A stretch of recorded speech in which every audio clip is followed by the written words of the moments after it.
scientists at the Rensselaer Polytechnic Institute have conducted studies and found when as little as 10% of a population holds a committed opinion, that may be sufficient to shift major opinion or influence society.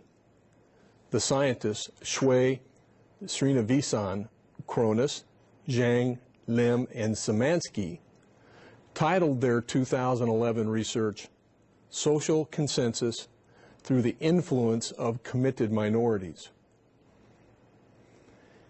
In that research, computer models were established to analyze various social networks. In each various model, what they referred to as true believers were sprinkled in, and the models showed that in each, they were able to sway the beliefs of many, achieving some consensus in moving the larger group to what we might refer to as mass adoption of their belief or that idea.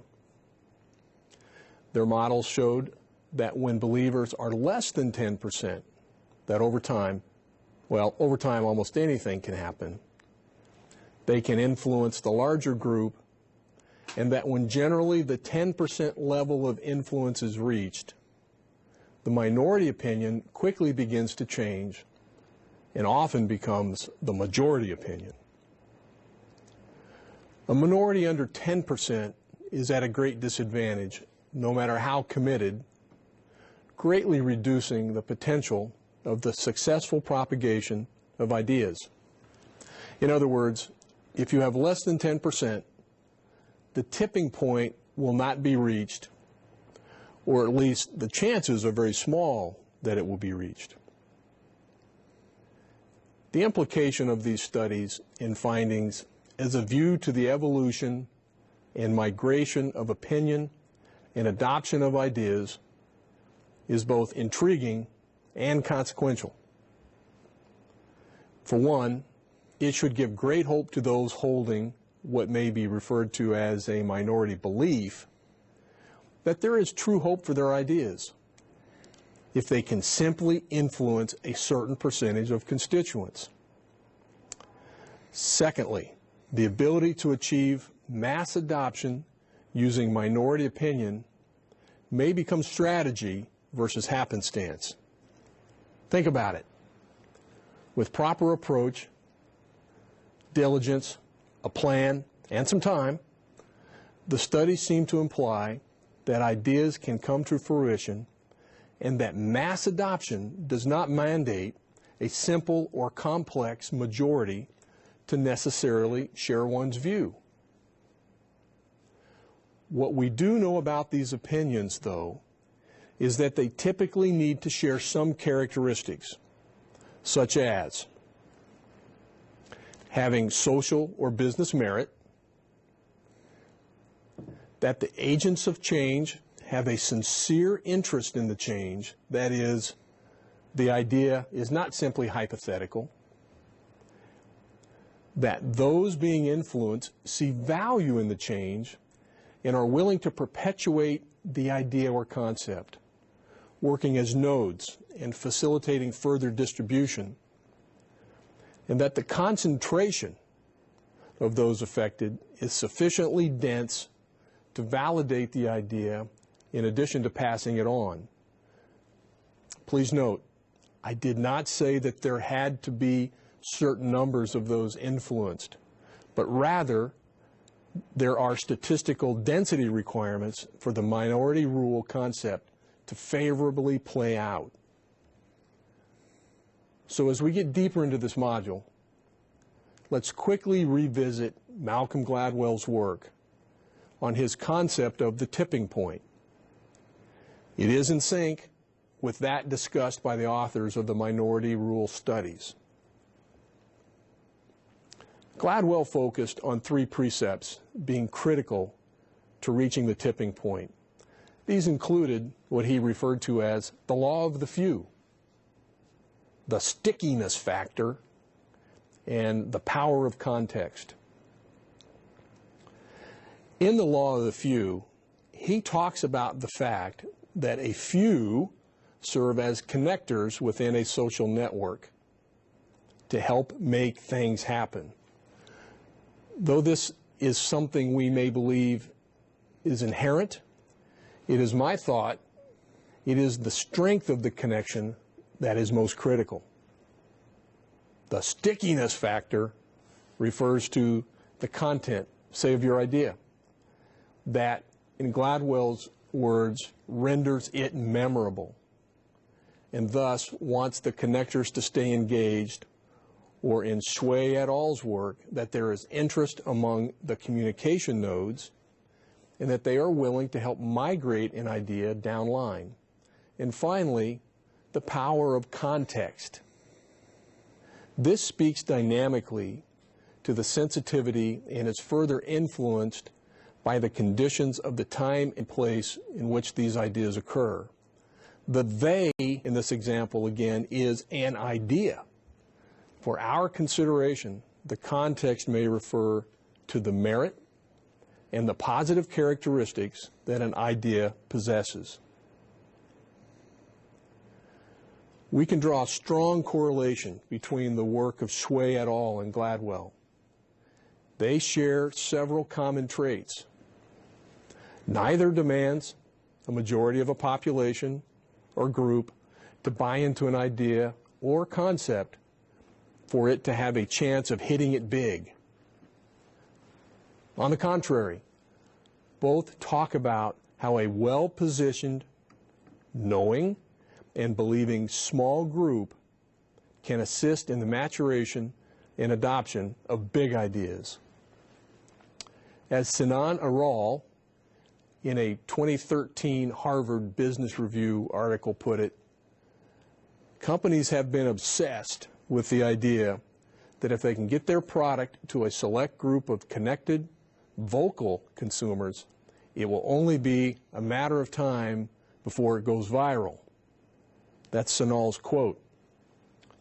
This might be the case on occasion, but the U.S. show that has been copied across the globe, Shark Tank, clearly challenges that belief and further validates Gladwell and Shui et al.'s work that ideas must truly have merit to be successfully propagated.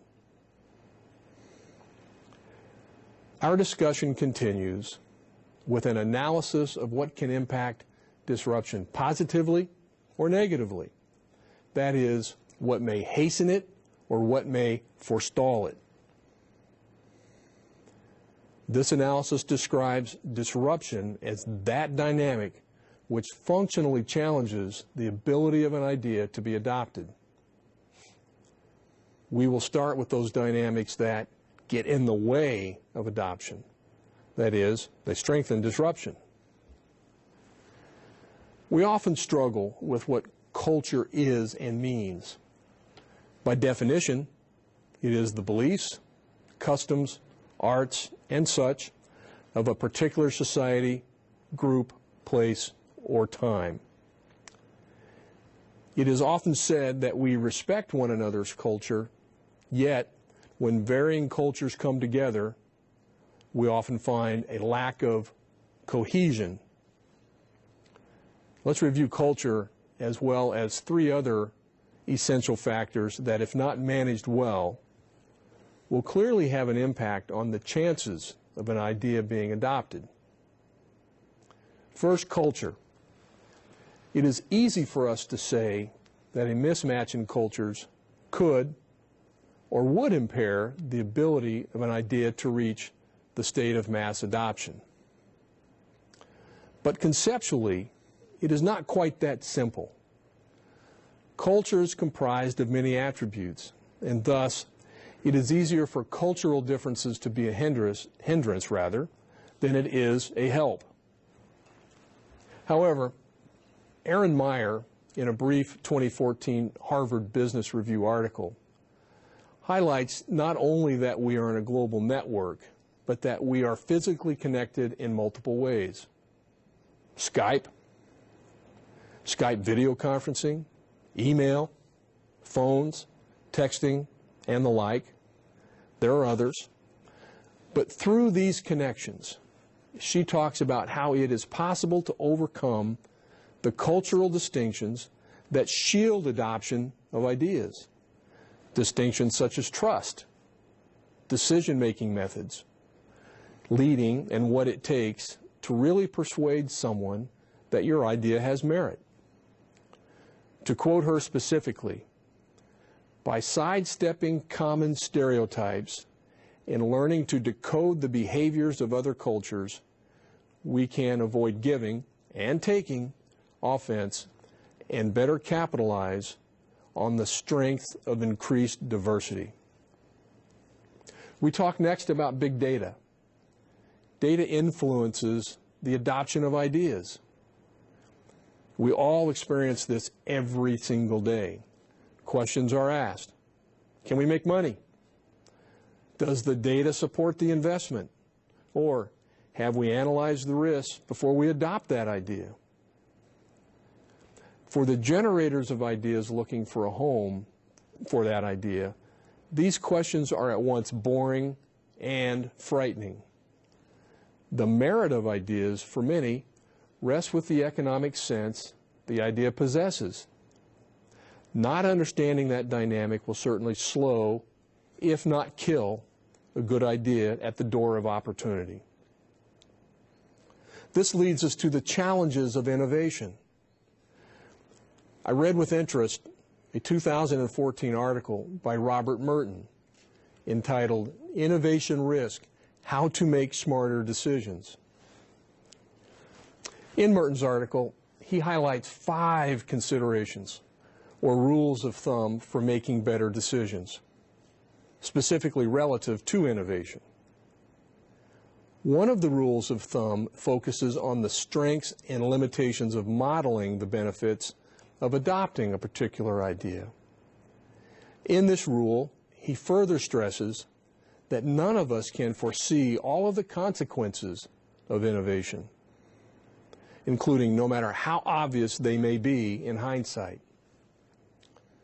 Thus, my read on this is that an over-reliance on scientific modeling might stilt the adoption of a great idea. You know, because we've either overthought it, overanalyzed it. In many cases, relying on or incorporating your gut instinct might be brought into the analytical mix. Your information will always be limited to a certain extent, and that using intuition to guide the way is essential in the creative process that generates innovation. This takes courage and a sincere belief in your decision, and sometimes just making the decision can be hard enough for some. We further talk about ineffective collaboration. For the success of any good idea, that is, its mass adoption, there must always be meaningful collaboration across small or large networks. This idea tracks nicely with the discussion we had in our other module where we spoke of the nodes of communication. Like these nodes, research has shown that rainmakers, that is, those who do very well and make a lot of money, succeed in direct relationship to how many internal and external collaborators they possess. Please note, I did not say acquaintances, but rather collaborators. This is an important distinction. It's an important distinction from my perspective and that of many others. But most importantly, it seems that the strength of collaboration rests in building long-term relationships, both internally and externally. In other words, for ideas to achieve mass adoption, sustainable networks must be in place. And lastly, just a couple of words about the struggles with strategy. Strategy, in the context of our discussion today, is the synthesis of what we have just discussed. It is the successful combination of understanding and capitalizing upon culture, using data to your advantage, all while overcoming the challenges of innovation and collaboration. I don't believe that each of the factors that can cause disruption and impair the adoption of an idea operate in equal parts. Strategy perhaps overlays all of these factors that will, based upon the idea, take on their own level of criticality. We will end this dialogue with a quick review of several factors that may assist in the successful adoption of ideas. These are equally as important as understanding what can hinder the mass adoption of an idea, as they serve as the platform to enhance your chances of success. These considerations include understanding the limitation of influencers.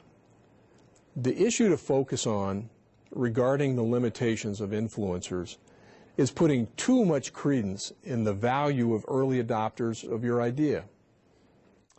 That is, the fact that there are early adopters does not directly correlate to the same pattern of adopters moving forward. In this case, the role of influencers is falsely magnified because they tend to often be alike. Thus, the buzz and energy around an idea is magnified. This is not a cautionary note to totally abandon the value of these early adopters, but rather to assure that your strategies blossom and include a sound mix of adoption methods throughout the life cycle of the idea. For example, this might include using peer-to-peer and traditional marketing campaigns simultaneously. Sinan Aral refers to this as understanding both the power and the limits of influencers. This leads us to decision-making. Ram Charan did an excellent job in an interview in 2013 where he highlighted his thoughts on the 3 keys or traits to making better decisions. I thought after reading them, they were worthy of sharing. It seems to me that by improving our decision-making capabilities, we will strengthen our ability to influence and obtain adoption of our ideas. The traits he shared include developing perceptual acuity. This perceptual acuity focuses the ability to see change coming, while qualitative judgment allows us to formulate and select the right options to present. Lastly, Charan spoke about credibility. If you or your ideas do not embody credibility, there is little opportunity for adoption. Put perceptual acuity, qualitative judgment, and credibility in your pocket and hang on to them. You'll find they likely form part of the cornerstone of future successes. And once again, innovation. I first saw the term stealth innovation in an article published by Patty Miller and Thomas Wettelsborg. In this article, The Case for Stealth Innovation, they discuss innovating below the radar and a couple of levels under the C-suite. Doing so allows you to more safely test your ideas, create a proof of concept, perhaps gain access to money and talent, and work on idea branding without running the idea up the traditional chains and risking the chance of the immediate no. Once you've tested theories, worked on branding, better understand the costs, and validated your concepts, getting to yes, getting to greater support in the adoption of your idea is much more likely. Stealth branding, stealth innovation, what a concept. Our discussion had to include a review of these several elements that may serve to not only mitigate disruption, but also aid in the adoption of your critical ideas. I'd like you to continue thinking about them as you seek opportunities in adoption of your ideas, regardless of their magnitude. I've had the opportunity to discuss broadly the dynamics, benefits, and pitfalls of securing the mass adoption of ideas. In addition, I've highlighted factors that can serve to negate your chances of adoption as well as enhance it. Taken as a package, the concepts, history, experiences, and current thinking create a meaningful palette of considerations for you to carry forward as you seek opportunities for critical mass and idea adoption. Many have great ideas. Seeing them move forward to the point of acceptance is challenging. I'm confident with your ongoing analysis of what we have talked about today that the future is bright indeed. Thank you very much.